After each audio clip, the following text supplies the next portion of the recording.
Every day is a struggle. Sometimes getting out the bed can be a struggle.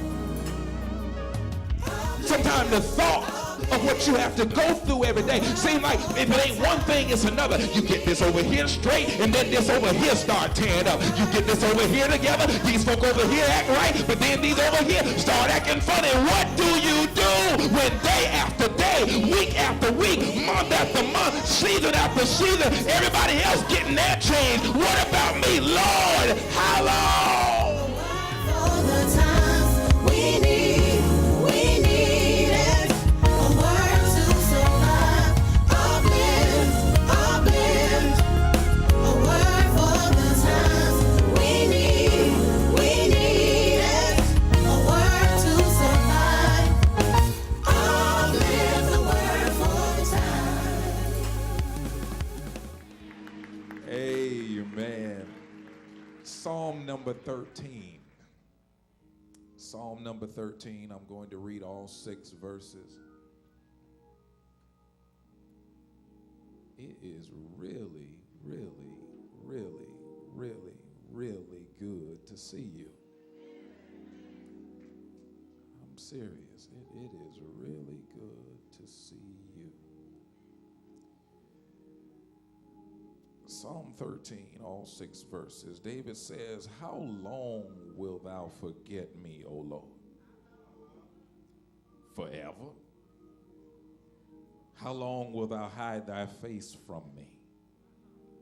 How long shall I take counsel in my soul, having sorrow in my heart daily? How long shall my enemy be exalted over me? Consider and hear me, O Lord, my God. Lighten mine eyes, lest I sleep the sleep of death. Lest mine enemies say, I have prevailed against him, and those that trouble me will rejoice when I am moved. But I have trusted in thy mercy, and my heart shall rejoice in thy salvation. He says, I will sing unto the Lord. Here's why. Because he hath dealt bountifully with me. And with your prayers this morning, as the Holy Spirit guides us, I just want to pose a question to you. And it's a question that all of us have asked at some point.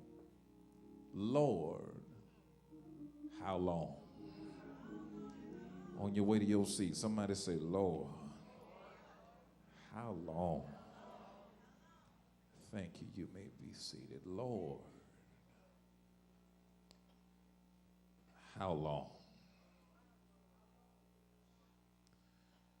Brothers and sisters, there comes a time in each and every one of our lives. Comes a time when life will present you with a set of circumstances which will eventually, if they linger long enough, cause you to question your relationship with God.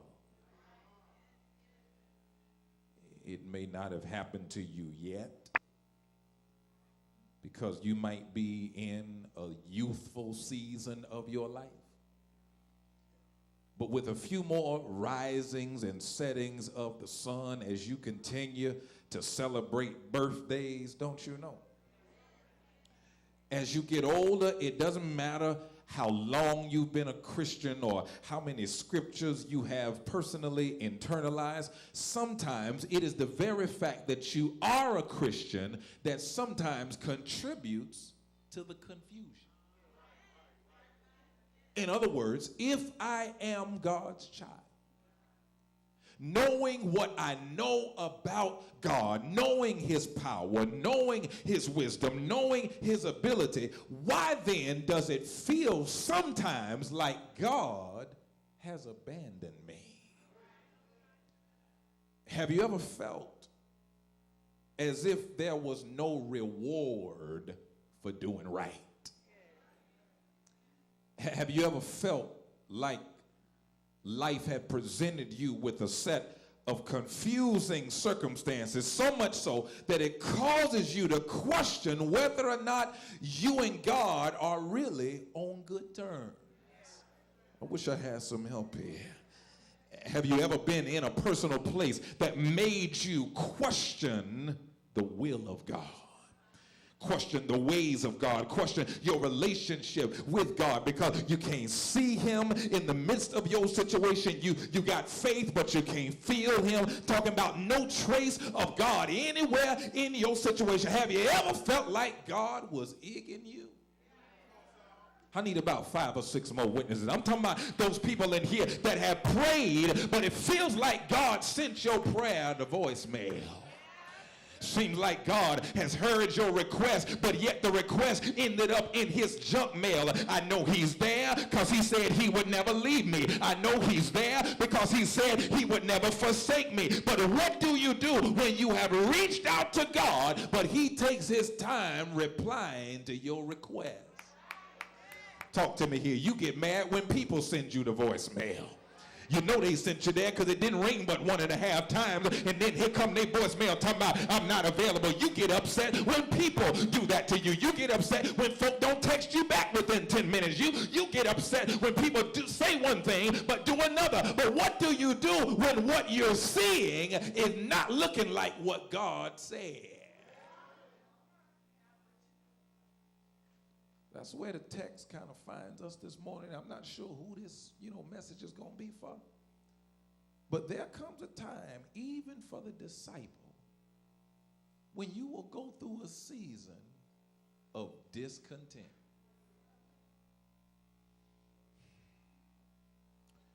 David is a man after God's own heart. He been faithful. He's a servant of God. He serves God's people. He leads God's people in worshiping and praising his name. It's the same David that said, the Lord is my shepherd. Same David that declared, I will bless the Lord at all times, and his praise shall continually be in my mouth. The same David that said, oh, give thanks unto the Lord, for he is good. Same David that said, oh, how excellent is the name of our God. The same David that got all of God's folk together to sing, if it had not been for the Lord who was on our side. He is dedicated as a disciple, but yet there seems to be a rift in his relationship. How many of you have ever sat in church on a Sunday morning, but you really didn't feel churchy? Go ahead and be honest about it. How many of y'all have ever been in the midst of a worship service, but you're just not feeling what your neighbor's feeling? You're just not feeling like praising at the moment. You don't feel like shouting at the moment. Pastor, you hope he don't ask you to speak to nobody this week, because you really don't feel like dealing with nobody to your left or to your right. I hope he don't ask me to hug nobody, because I ain't feeling my neighbor right now. I hope he don't ask me to shake my neighbor's hand, because I really don't feel like being touched today. What do you do when you are in God's place, but you can't see his face? David says, how long?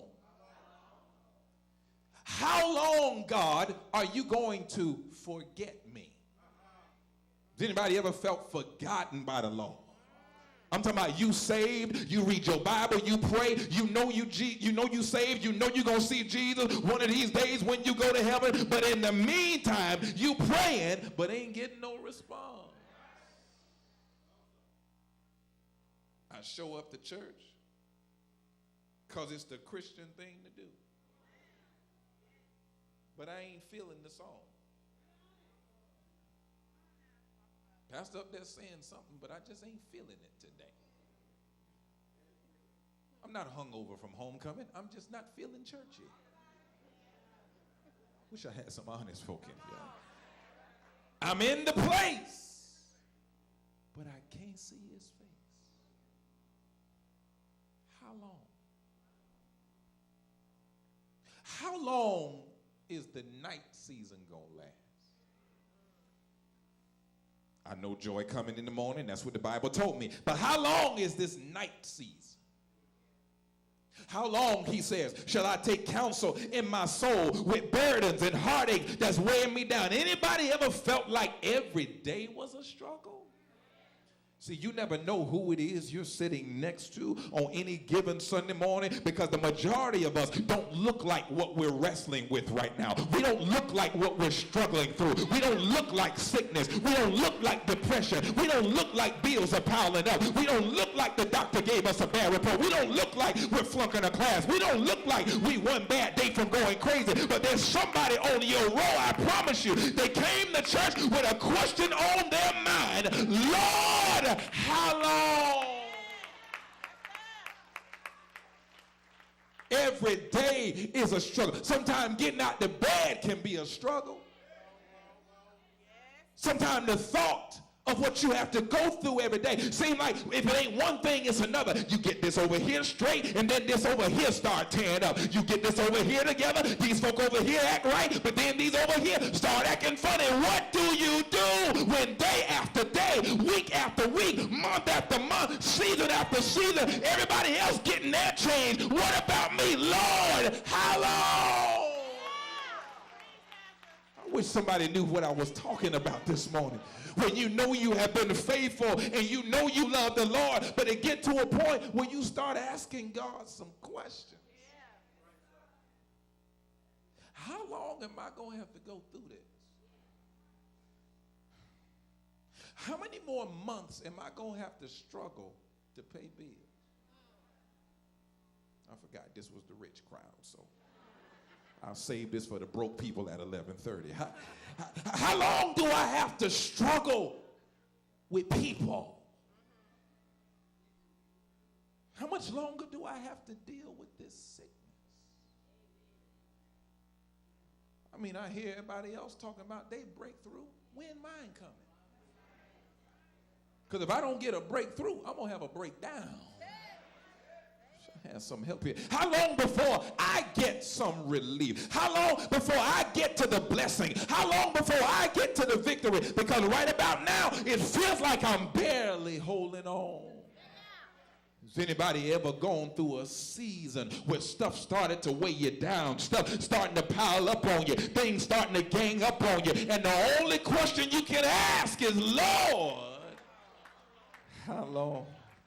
I don't know if this is your sermon. It might just be my sermon for myself. But what I notice about this psalm is that we're never given a reason for why he's writing.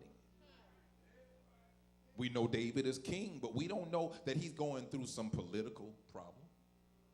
We know that he had wives, so we don't know if it's marital issues that he's having. We know he had children. Some of them were dysfunctional. We don't know if it's a family issue that he's struggling with. And I like that the Bible leaves it open that way, because a lot of times we detach ourselves from our neighbor's issue when their issue is different than ours.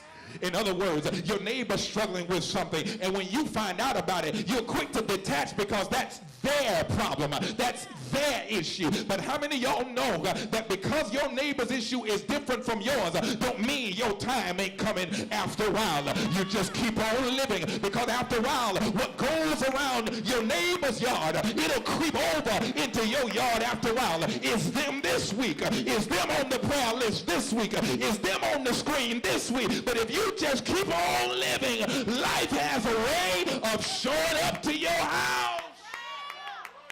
Tell your neighbor, don't detach from me. Don't detach. Don't act as if it can't happen to you. Because there's somebody here that was riding high in January. Oh, you were looking real good in January. Everything was going according to plan somewhere around June. But then came September. Seemed like when the weather changed, your season changed. It seemed like when the things got straight on one end, everything started acting up on the other end. You thought you were making progress. You thought you were on your way up. Everything was going well, and then life happened.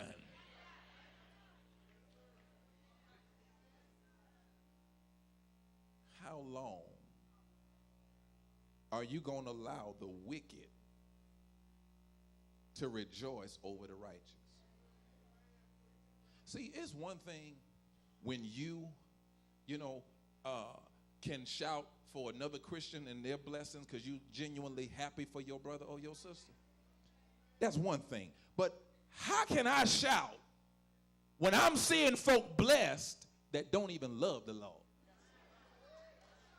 I wish somebody would help me here.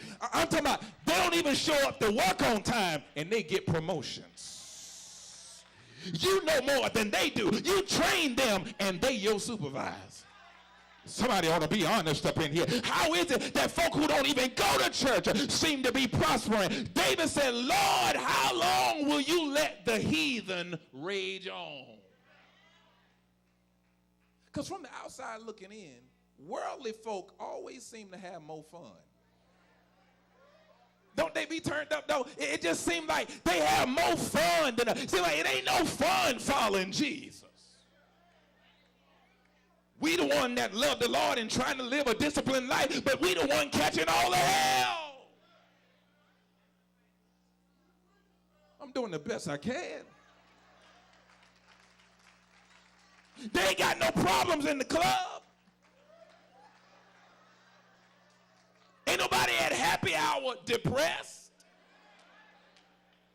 So how is it then that I, who am a child of God, how come it seems like my enemies are rejoicing over me? Because you do know that there are those who are waiting for you to fall. You do know that there are those that are not rooting for you, those that are not wishing you well. You do realize that you have an enemy who cannot wait to dance on your grave. So David is saying, Lord, if you keep me down here in this pit, my enemies, which by default are God's enemies, why would you let Satan get the glory? Hear me now. How long am I going to have to labor with no reward? I want you to be honest and admit that this morning. You've sometimes asked God, how long am I going to give with no appreciation? How long am I going to love with no reciprocity? I'm talking to the givers in the room. You just give all of yourself. You just go all it out for everybody. You go hard for everybody else, but nobody goes hard for you. How long am I going to have to sacrifice with no celebration? How much am I going to have to invest with no return? Because at some point after you've given and you've given and you've given and you've given and you've given and you've given and you've given and you've given some more, at some point you get drained. And the next person that come to you asking might get cussed out. So, somebody ought to talk to me here. I'm talking about you are the go-to person. Your phone ring every time there's a crisis. Everybody pulling. Everybody snatching their little piece. Everybody needs something. If one more person. How long do I have to be the go-to for everybody else? How long am I going to have to struggle with no movement? How long am I going to have to pray and not get no result? I recognize the Lord. I reverence the Lord. I respect the Lord. But listen, while I respect God's proclivity, what I'm struggling with is his passivity. Did you tweet that? I said, while I respect God's proclivity, his ability, his omniscience, what I'm struggling with is his passivity, his standoffishness in my situation. I know he's there.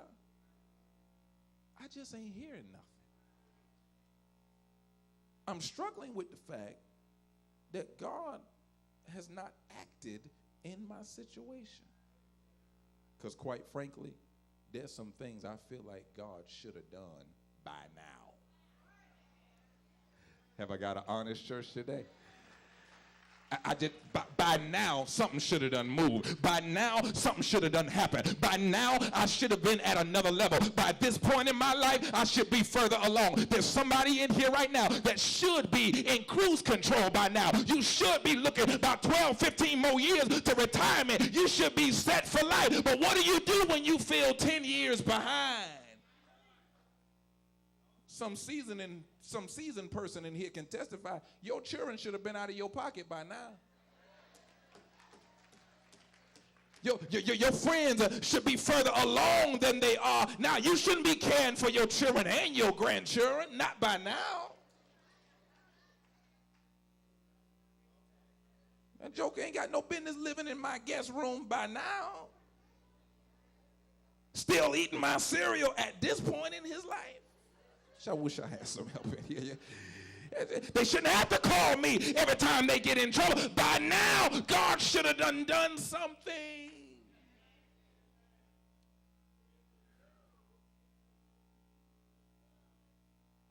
What do you do? And I'm talking to about 7 people in this room. What do you do when death seems better than life? David said, maybe it'll just be better if I'm just not here no more. I ain't got the guts to kill myself, but I won't be angry if God just decide not to wake me up in the morning. What do the 7 people in this room do when they don't really get excited about life no more? I'm too scared to kill myself, but I don't know about waking up every day with this kind of stress. Maybe they will be happier if I'm gone.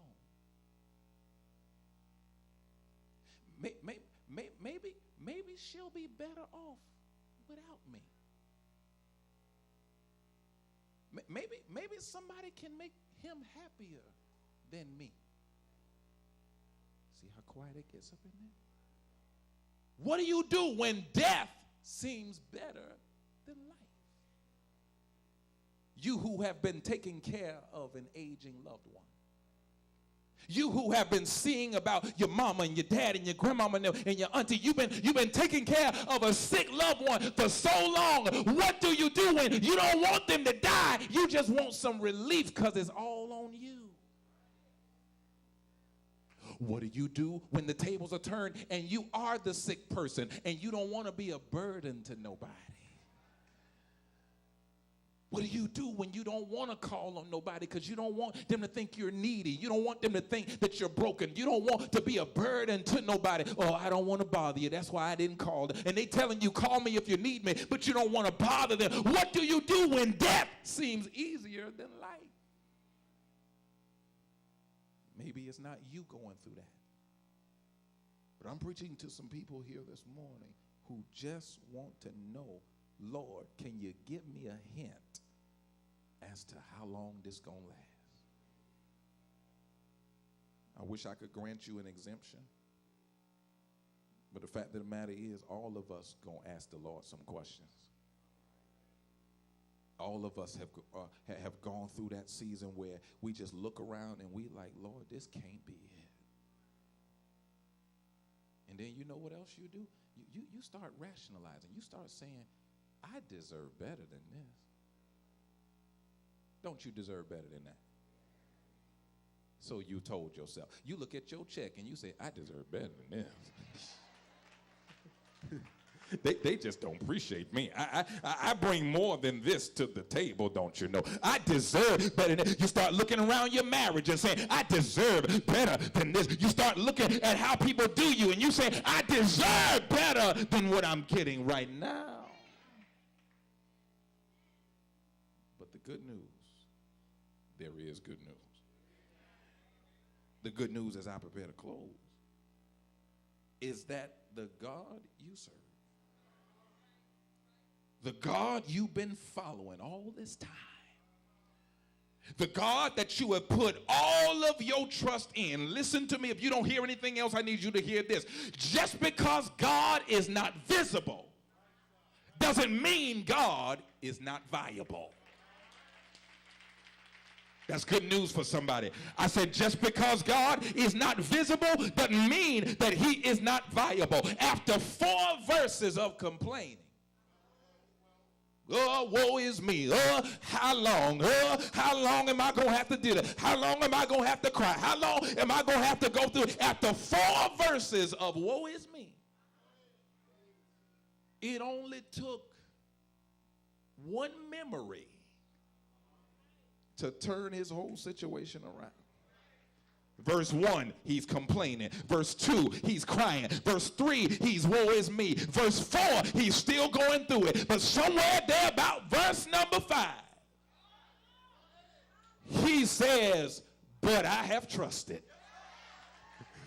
Y'all ought to help me close here. That's all I got to say today. He said, but I have trusted in your mercy. Why do I call that a memory? Because David says in the past tense, not I will trust, but I have trusted in thy mercy. In other words, my past experiences with God is enough to give me hope in my present situation. If you notice, God hasn't done anything different since that 4th verse. God ain't changed nothing since that 4th verse. He still ain't got delivered since that 4th verse. Still ain't took the weight off your shoulders since that 4th verse. But when you look back over what the Lord has brought you through already, when you look back over the last 11 months of your journey, something clicks in your spiritual mind, and you got a testimony that says if he did it before.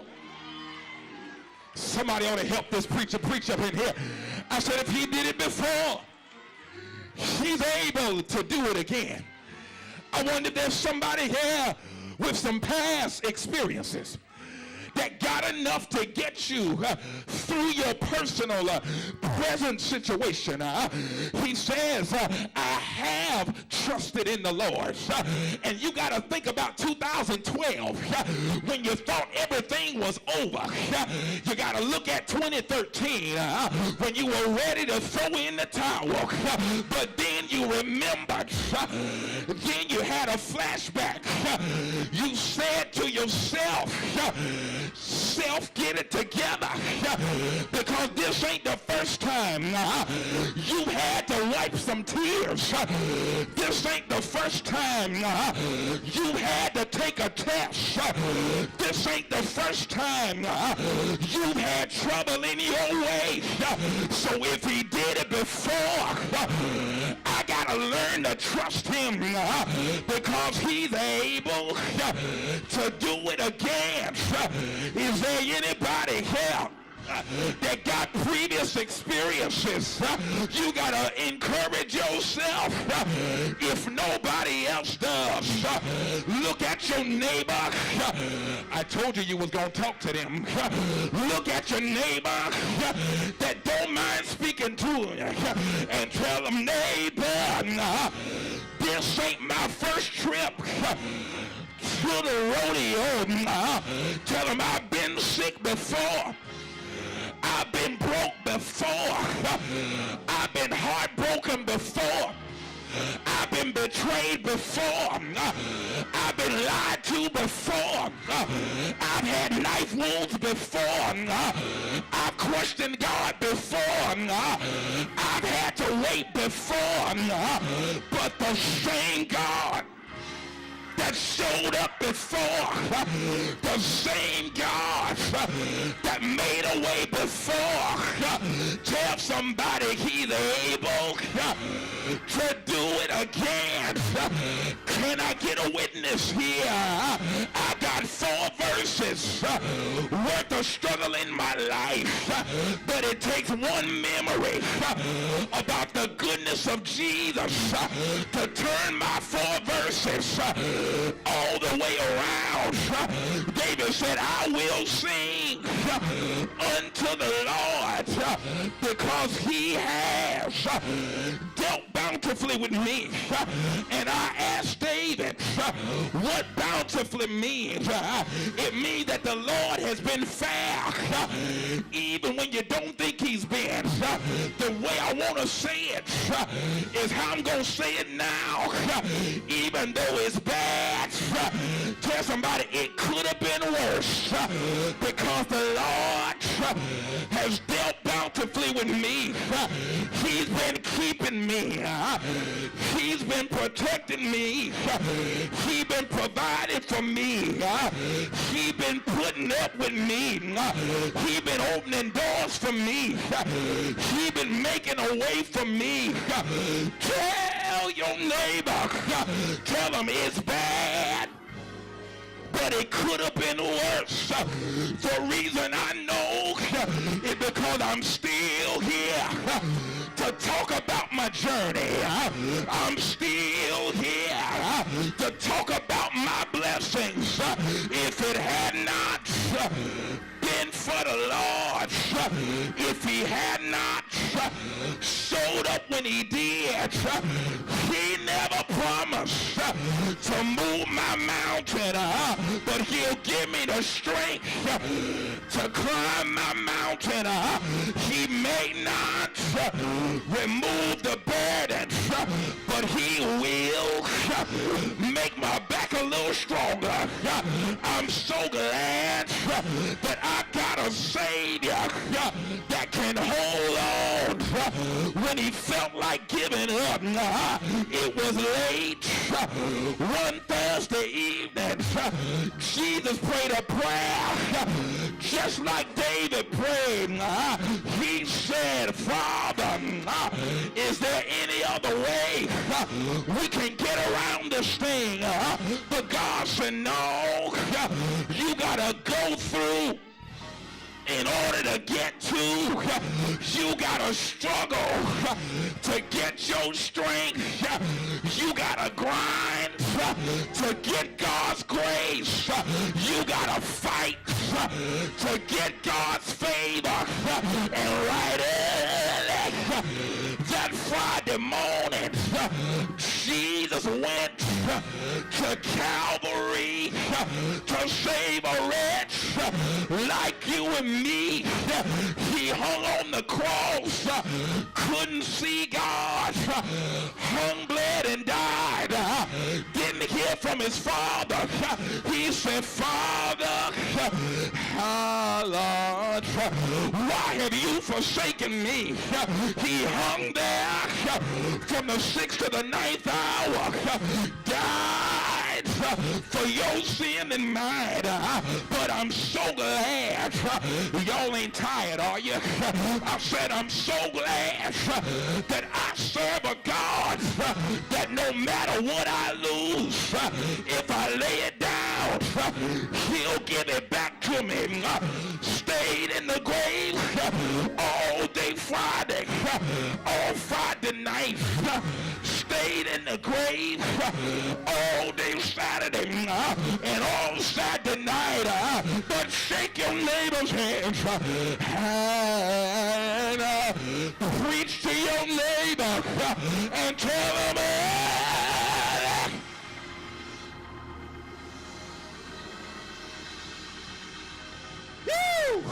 good God Almighty, I said early Sunday morning, he got up with all power in the hollow of his hands. Is there anybody here that's made up your mind?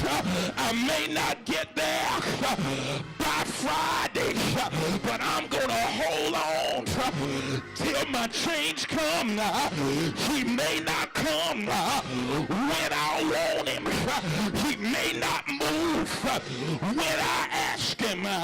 He may not show up when I want him, but he'll always.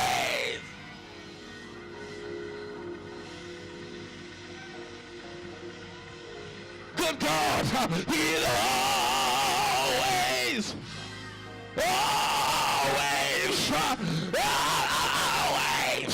right on time. Why don't you shake a neighbor like it's Sunday morning? Why don't you shake a neighbor like you know he's all right? Shake that neighbor like you're going to heaven. Shake that neighbor like you know he's good. Tell him, neighbor, I don't know what you're going through. Tell him I don't know how long it's gonna last, but tell him I got good news for you. Tell him they that wait upon the Lord. He shall renew your strength. If you wait on him, he'll pick you up. If you wait on him, he'll turn you around. If you wait on him, he'll fight your battle. If you wait on him, he'll give you joy. Tell him weeping may endure for a night. Tell them get ready now. You better move now. If you don't want to get hit, you better move away from me. Tell them shout, shout, shout.